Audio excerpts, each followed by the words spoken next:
Sabrina, Yes. Yes. So Sabrina ළඟදී කැලණි විශ්වවිද්‍යාලයේ ඉංග්‍රීසි උපාධියක් ලබාගෙන දැන් කැලණි විශ්වවිද්‍යාලයේ ඉංග්‍රීසි දෙපාර්තමේන්තුවේ උගන්වනවා. එතුමිය භාෂා දෙකෙන්ම කතා කරයි. So first input එකට මම මේ සබ්ජෙක්ට් එක යන කතා කරන්න කියලා. Thank you Vijay. රූපත්තේ මොකද්ද කරන්න පුළුවන් කියන එක. මම මේ දේවක කතා කරපු වෙලාව මම අහන් හිටියා මේ අපේ ඉන්ස්ටිටියුෂන්ස් වල එන ශිෂ්‍ය ශිෂ්‍යාවන් නවක වදිර ගොදුරු වෙනකොට කොහොමද අපි සාමාන්‍ය ප්‍රතිචාර දක්වලා තියෙන්නේ කියලා ලෙක්චරර්ස්ලා හැටියට මොකක්ද එතකොට අපේ මේ වගකීම නැත්නම් අපේ භූමිකාව.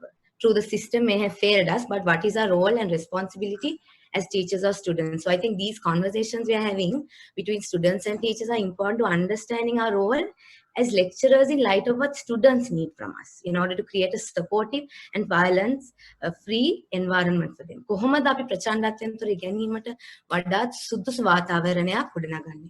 Now, while there is active lobbying for changes at institutional national level, and many measures have been taken in that regard, I think we need to have a parallel discussion on what we can do as lecturers as part of our regular practice in response to the issue of ragging, something we witness on a daily basis.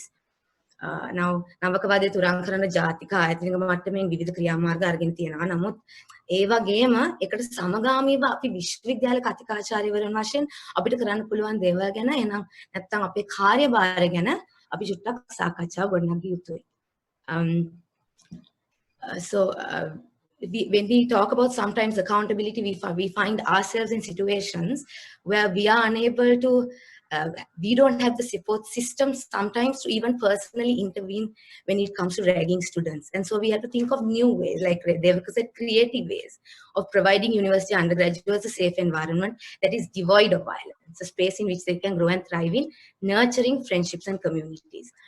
දැන් සාමාන්‍යයෙන් අහන්න තියෙන වැදගත් ප්‍රශ්නයක් තමයි එහෙනම් විශ්වවිද්‍යාලයේ ගුරුවරයෙකුට මේ නවකවාදය තුරන් කිරීම සම්බන්ධ තියෙන වගකීම. That is what is the onus on us, right? එහෙනම් දරුවන්ට ඉගෙනීමට සුදුසු ධනාත්මක වඩාත් සාධනීය ඉගෙනුම් වටාපිටාවක් ඇති කරන්න පුළුවන් තත්ත්වයක් ගොඩනැගීමට අවශ්‍ය සාකච්ඡාව, සංවාදය, ක්‍රියාදාමය කොයි ආකාරයෙන් එකක් විය යුතුද? And I think this conversation is also vital because we need to develop long-term sustainable solutions. ඒ කියන්නේ දිගුකාලීන තිරසාර විසඳුම් අවශ්‍ය අපිට. That ones that are not determined by changes that are inevitable at institutional national level.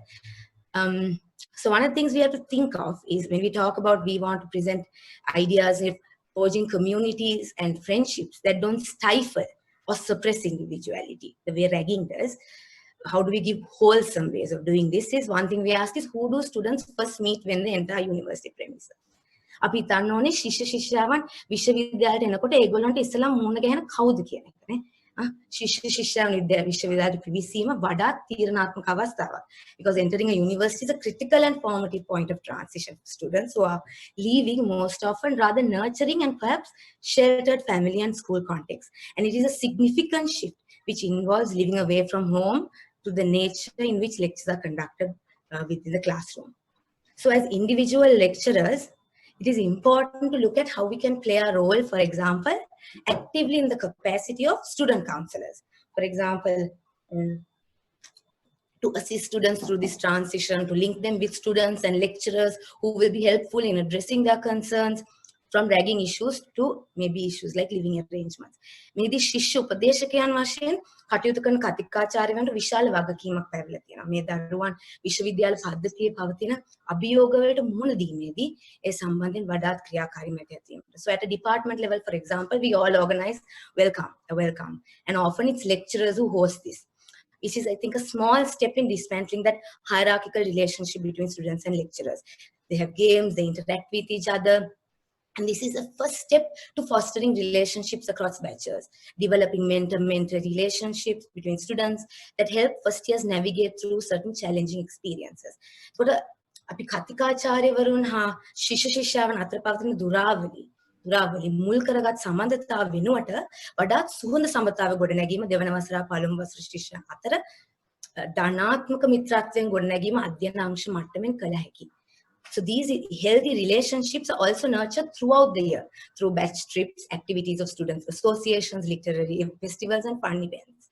But while these may seem small steps, the impact is greater because these provide the fundamentals for students within that departmental level to understand how healthy and wholesome relationships and friendships can be forged prior to extending that involvement at a university level. So at the onset, we reinstate that we have a zero tolerance policy. The departmental stance on ragging, not just on ragging actually, but on any kind of violence that is perpetuated within the university. We emphasize the idea that they have the capacity to choose, or at least to some extent the choices in their hands, even when it comes to ragging. And this is critical because they are made aware that there is an element of choice and option that may not have been presented to them before. And it's quite empowering in that sense.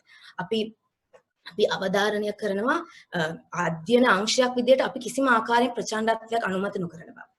ඒ කියන්නේ ඒ වගේම නවක වදයට ලක් නොවි සිටිය හැකි බව ඒ සම්බන්ධයෙන් ඔවුන්ට තෝරා ගැනීමක් කළ හැකි බව අපි අවධාරණය කරන්න හදනවා. But what is important is this conversation has to continue, for example, අපේ lecture halls වලට.